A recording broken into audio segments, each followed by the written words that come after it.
spheres and hemispheres. So a sphere is just a 3D ball.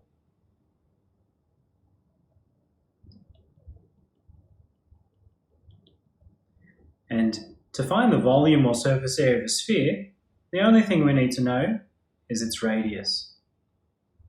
If we know the radius, the volume is 4/3 times pi times the radius cubed, and its surface area is 4 times pi r squared. We can also have a hemisphere, which is half a sphere.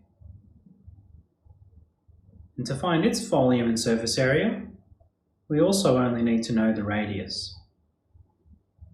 Well, the volume is just half of a sphere, so we end up with 2/3 pi r cubed for the volume.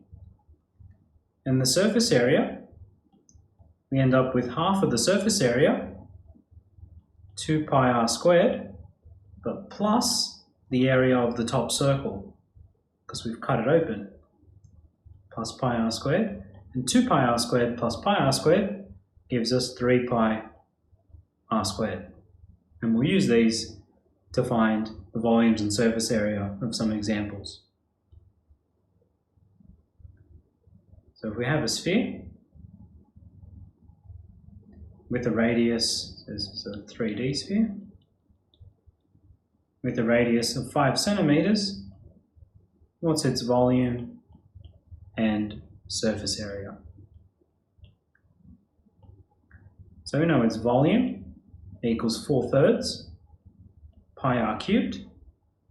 So that's just going to be 4/3 times pi times the radius cubed, which is 5 cubed. And plugging all that in to the calculator gives us 523.6 centimeters cubed to 1 decimal place. What about the surface area? We know the surface area equals 4 pi r squared, which is 4 times pi times the radius squared, so 5 squared. And putting that in the calculator gives us 314.2 centimeters squared to 1 decimal place. What about a hemisphere?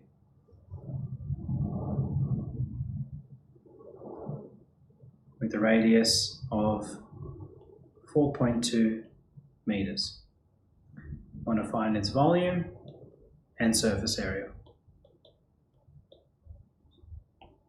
Well, the volume of a hemisphere is 2/3 pi r cubed.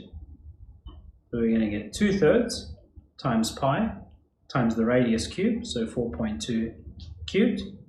Putting all that in the calculator, it's going to give us 155.2 meters cubed to 1 decimal place.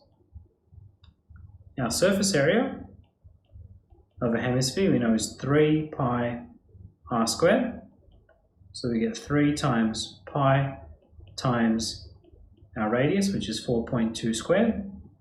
And putting that in the calculator is going to give us 166.3 meters squared to 1 decimal place.